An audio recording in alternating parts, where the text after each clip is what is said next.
एक खतरनाक ज्वालामुखी जो पिछली कई सदियों से सक्रिय है, यानी वो धरती के गर्भ में धधक रही आग को कभी भी बाहर उगल सकता है। और अगर ऐसा हुआ तो लाखों लोग उसके कहर से बच नहीं सकते।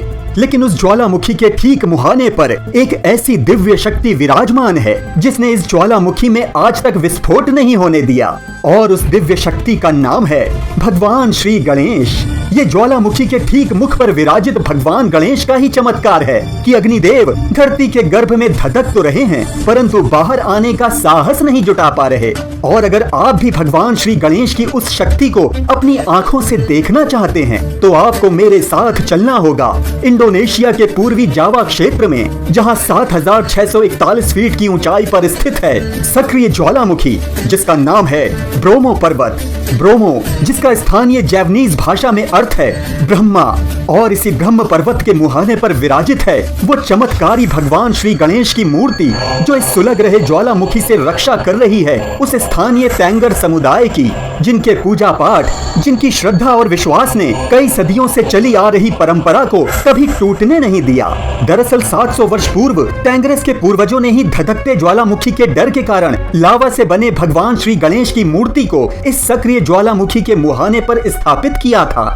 और यहीं से शुरुआत होती है उस कथा की जिसके कारण ना तो आज तक भगवान श्री गणेश की पूजा पाठ को बीच में छोड़ा गया और ना ही इस ज्वालामुखी को भेंट देने और बलि चढ़ाने की प्रथा पर विराम लगाया गया। दरअसल इंडोनेशिया के जावा क्षेत्र में राजा ब्रविजय के समय मजापहित शासनकाल हुआ करता था, परंतु जब मजापहित शासन का सूरज अस्त हुआ तब रानी जोको सीगर और उसके पति रोरो अंतेंग ने इस ब्रोमो पर्वत के ऊंचाई वाले स्थान पर शरण ले ली। समय बीतने के पश्चात राजा रानी और उनको मानने वाला टैंगर समुदाय ब्रोमो पर्वत क्षेत्र में बस गए और मिलकर शासन करने लगे, परंतु हर समय सुलग रहे ज्वालामुखी का डर उन्हें सताता रहा क्योंकि वो कभी भी कहर बनकर उन पर टूट पड़ सकता था। इसलिए उन्होंने ज्वालामुखी से रक्षा के लिए रास्ता चुना भगवान श्री गणेश की छत्र छाया का।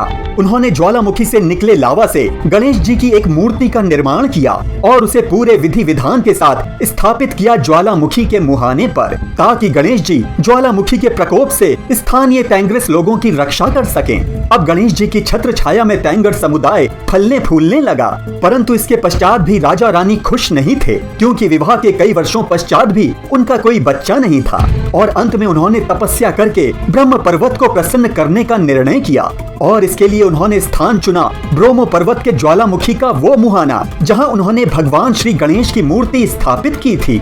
राजा रानी की कड़ी तपस्या के पश्चात पर्वत देव ने उन्हें 24 बच्चों का वरदान प्रदान किया, परंतु शर्त ये थी कि उन्हें नरबलि के रूप में अपने 25वें बच्चे को ज्वालामुखी के अंदर फेंकना होगा, यानी उसकी बलि देनी होगी।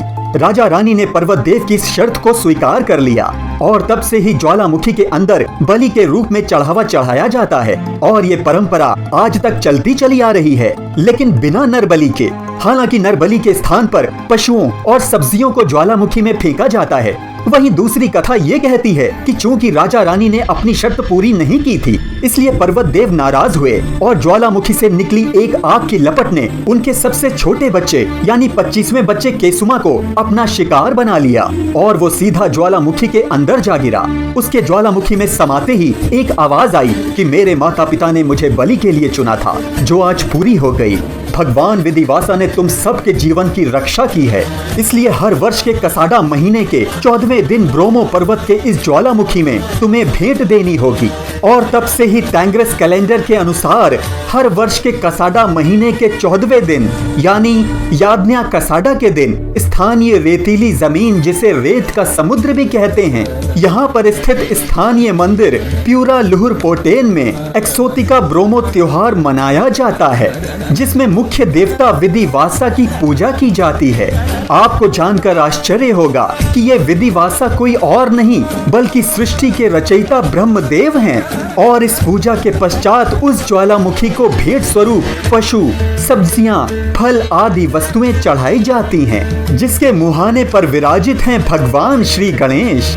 सबसे सक्रिय ज्वालामुखी होने के पश्चात भी ब्रोमो पर्वत के आसपास बसे 30 गांवों में टैंगर समुदाय के लगभग 1 लाख लोग बिना किसी डर के भगवान श्री गणेश की पूजा के लिए यहाँ जाते रहते हैं। जबकि लगातार सुलग रहे इस ज्वालामुखी के कई हिस्सों पर लोगों के जाने की मनाही है। तेंगर समुदाय स्वयं को हिंदू मानता है और हिंदू रीति रिवाजों के अनुसार कार्य करते हैं। पूजा विधि भी हिंदुओं के अनुसार ही होती है। यहाँ भी एक पुजारी होता है जिसे रेसी पुजंगा कहते हैं और इस मुख्य ब्रोमो त्योहार में पुजारी के 3 सहयोगी होते हैं जो सबसे पहले ज्वालामुखी पर गणेश जी की पूजा अर्चना करते हैं और फिर ज्वालामुखी को बलि स्वरूप पशु, फल, सब्जियां आदि भेंट अर्पित की जाती है। मान्यता है कि गणेश जी की पूजा और उनकी दिव्य शक्ति के अलावा ज्वालामुखी को बलिदान स्वरूप भेंट ही विस्फोट को रोकती है और अगर ऐसा ना किया जाए तो सुलग रहे ज्वालामुखी के विस्फोट में पूरा समुदाय जलकर राख हो जाए। तो दोस्तों, ये थी सुलगते ज्वालामुखी के मुख पर बैठकर लोगों की रक्षा करते श्री गणेश की गाथा। आपको आज की गाथा कैसी लगी हमें जरूर बताइएगा। अच्छी लगी तो वीडियो को लाइक, शेयर और चैनल को सब्सक्राइब करना मत भूलिएगा। जय श्री गणेशाय नमः।